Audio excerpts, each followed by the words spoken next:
Hi, good afternoon to all. Am I audible, visible? Is my presentation visible to you guys? Yes, sir.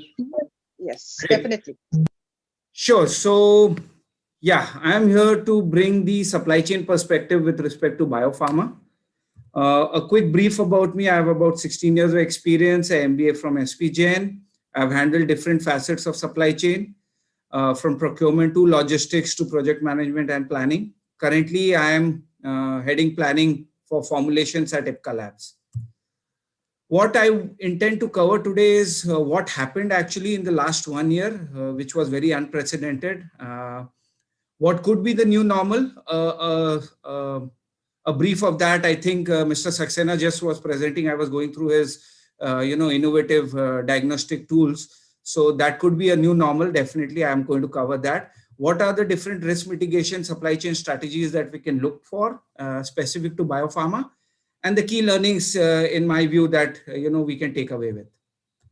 So, like I said, what really happened was unprecedented, rarest of the rarest, a black swan event, if we call it in the supply chain parlance. Like I casually say, we are not in the same boat; we are in the same storm. This was one unique event which impacted both my supply and demand together. We've seen recessions in the past. We have seen muted demand markets where only probably the one side of the supply chain was impacted. But here in this case, in last 1 year, we saw both the supply and demand getting impacted equally. I will not want to stay very long on this slide. It is a very simplified view of supply chain in biopharma. I know a lot of chemists and pharmacists are here. They will kill me for showing such a simplified version. But the idea behind showing this was I wanted to capture two ends of the supply chain which have been impacted, in my opinion, in biopharma. One is the upstream, where we talk about the procurement of the raw materials and manufacturing, and the second one is the downstream, which talks about distribution and final delivery to the patients. I know when we talk about biopharma, we generally talk about only logistics, which is a big challenge. But I also wanted to bring to fore to the forum over here that we also face upstream challenges in procurement and manufacturing.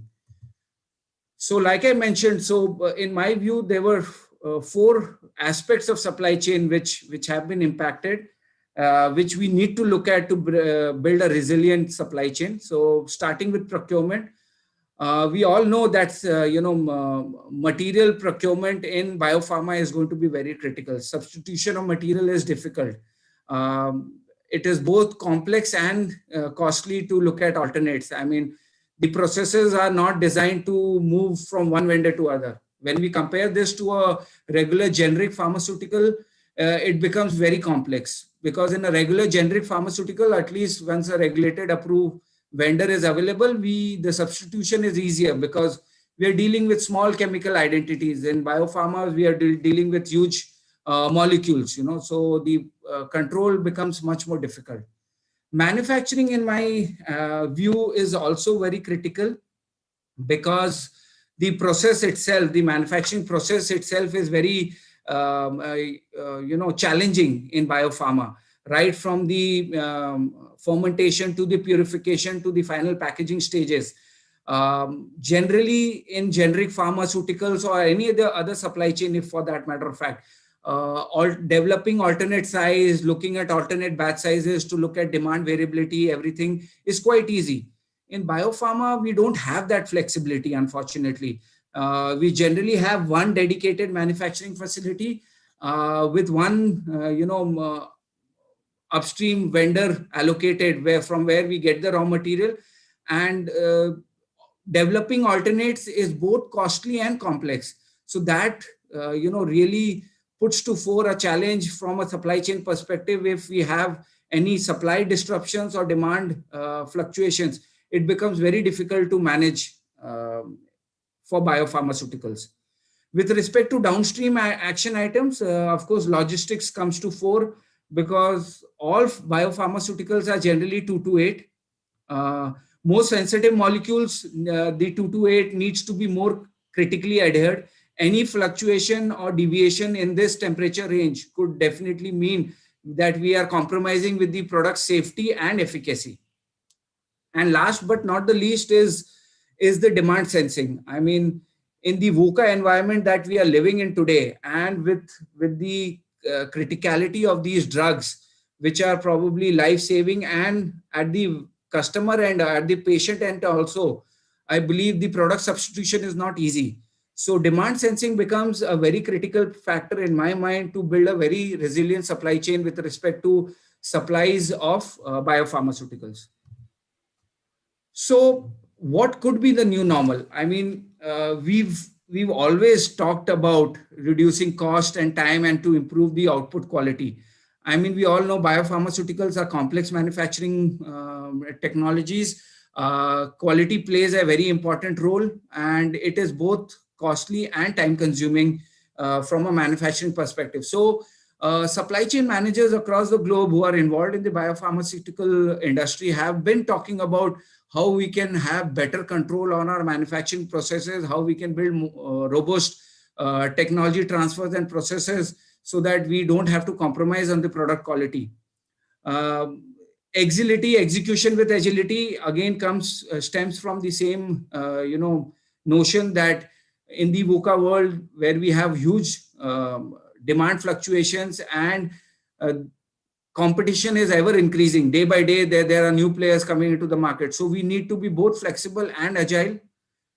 Digitization and digital transformation is also part of the initiatives that supply chain managers have been talking about, not just in the last 1 year but much before that. We saw a very good example of AI and ML in the previous presentation of the diagnostic tools that a company has developed.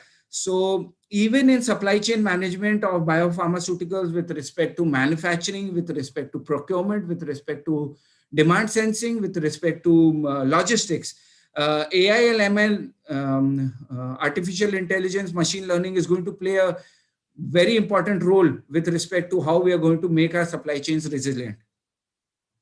Of course, logistics cost and ensuring cold chain integrity is paramount when we talk about biopharmaceuticals, especially the cold chain integrity, how we can track it. These are some of the things that we have been talking about. So I'm just going to go ahead and look at what new beyond this are we looking at in the new post-COVID world that we are in now.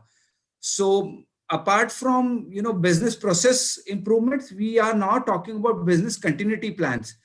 We are talking about changed rules of engagement. We are talking about telemarketing and telemedicines. We saw a very good example, again, referring to the last presentation, where the entire diagnostics is done over a mobile from your reports, and then you can contact your doctor for the final prescription. So, this in my mind is going to change the way we look at supply chains, we look at demand, because how patients are going to interact with doctors, how doctors are going to interact with diagnostic centers, and the entire change is evident, and it's here to stay in my mind. Free flow of goods, we saw a huge impact in the last 1 year. Both imports and exports were challenged. And this is where I feel biopharmaceuticals need to be more, supply chain managers in biopharmaceuticals need to be more, conscious, because like I mentioned, the product substitution is very difficult in biopharmaceuticals. And if a patient is on a particular medication, if there is disruption of supplies to medicines to that particular patient, it could be a life and death matter. So looking at the new regime of flow of goods, availability of logistics service providers, it is going to have a direct impact on how we plan our inventory and safety stocks. The previous agreed norms, standard norms of say 8 to 10 weeks or 12 weeks might not really hold good, specifically in biopharmaceuticals, where, like I mentioned, probably only one manufacturing site could be there in the world which is supplying to different geographies across the world. So we need to be conscious as supply chain managers to ensure that there is no disruption in the supply chain of medicines availability due to any free flow of goods that might be impacted due to, a second wave or a third wave of corona, if it would happen. With respect to different options of logistics, I would want to share with the group over here that, in my opinion, now supply chain managers have started looking at different options of logistics like rail and shared freighters. Um, I have a few reservations with respect to how far successful these could be in biopharmaceuticals, because, like I mentioned, in biopharmaceuticals, the cold chain integrity and to ensure that we have complete visibility from the factory to the patient once the drug moves is very critical. So we'll have to align with our logistics service providers to ensure that how well they can give us these visibilities, so that we are assured that our product quality is not compromised once the product is moving across geographies. A very important point in supply chain parallels that has come now in the post COVID world, so to speak, is deglobalization. We know, a lot of effort has been now been made to look at move from offshoring to onshoring, so to speak, localization. In biopharmaceuticals, like I mentioned, procuring and manufacturing, having dual sources can be a challenge because of the cost and complexity involved. So we'll have to see how we can, how the technology around biopharmaceuticals can be developed, may be made more robust, so that we are able to, look at local sourcing and de-risking our supply chains from any other disruptions across geographies that might come in the future. In my mind, I would want to coin the 3 new C's of building the new, supply chain resilience. This is true in pharma across a lot of other supply chains and in biopharma also. So it has to be contained, connected, and continuous. So contained, when we say the first C of contained, we know with a pandemic like COVID coming through, where both the supply and demand side were impacted, how we can keep our workforces, our material safe, so that our supply chain manufacturing and distribution is safe from disruptions of any spurt of new wave of the infection that comes through. Connected becomes very important because visibility across the supply chain is important from a perspective of what is getting manufactured, what is getting delivered, being connected with our logistics service providers and our sales and marketing team to ensure we have visibility across the supply chain. And continuous is something that the industry has been looking at with Industry 4.0, continuous manufacturing. This will, of course, help in making the supply chain more resilient, more cost effective, and continuous. So I've just put a picture of, a very good article that I read, just off late, of, how we need to make our supply chains built to adapt and not built to last. So in the VUCA world that we are in today, we have to make sure that our supply chains are resilient and open and flexible to change. From a risk mitigation strategy and supply chain strategy going forward, so looking at upstream planning and sourcing. So like I mentioned, the challenge is on creating a dual source for material and manufacturing. This is primarily because of the complexity and cost involved in biopharmaceuticals. And of course, also the conditions that play a very important role. When we talk about conditions, it's the conditions for manufacturing, the conditions for technology transfers, the condition for process development, the condition for distribution.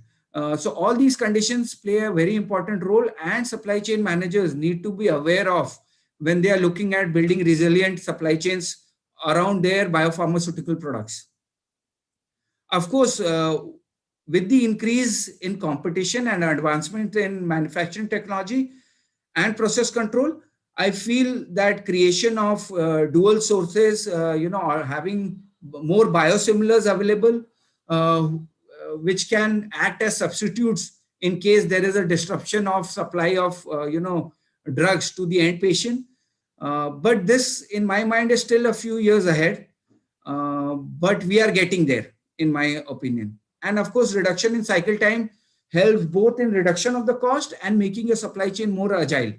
So in my mind, these are the risk mitigations from a planning and sourcing perspective. From a logistics perspective, like I mentioned, 2 to 8 is what we are talking about to keep this formulation stable. When we talk about more volatile formulations, this 2 to 8 needs to be more strictly adhered. Any compromise on the temperature range could directly have an impact on the product efficacy and efficiency and safety.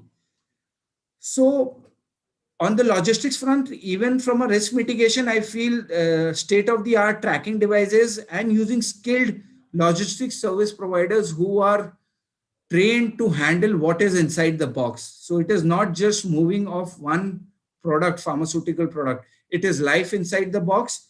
And the trained logistics service providers who understand the complexity of shipping and handling biopharmaceutical drugs need to be identified, and they need to be partnered with organizations where they become an extended arm of the supply chain, and they partner to ensure that the product till it reaches the patient remains safe and effective. Of course, with respect to high grade barcoding and specialized packing, which will further improve the safety and security of the product, avoid any pilferage or mishandling of the products.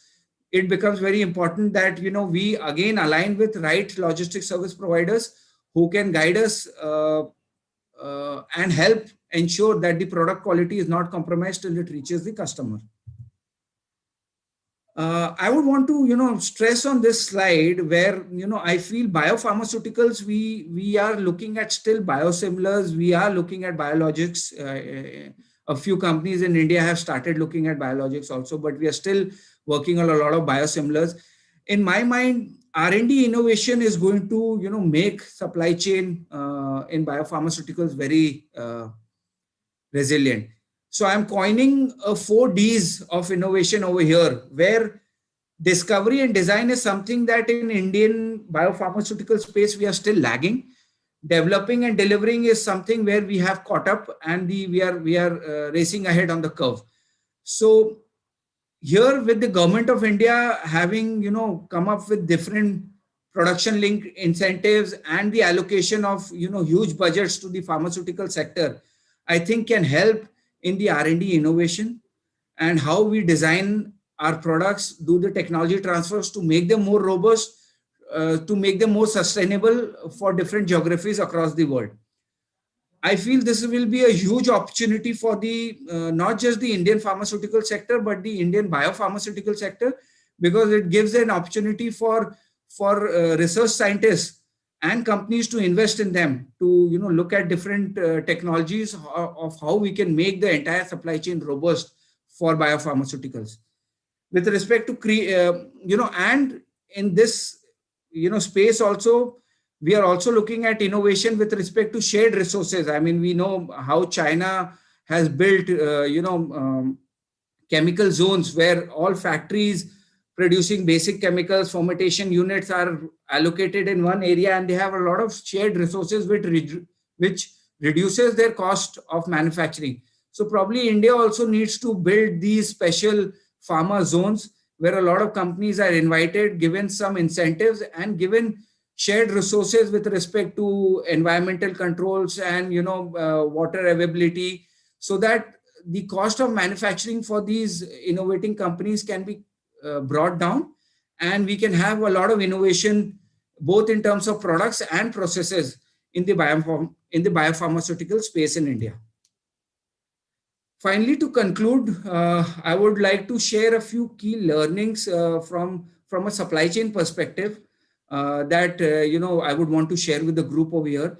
First is proactive crisis management. So we need to build agility in the supply chain. I think I have touched based on this point throughout my presentation.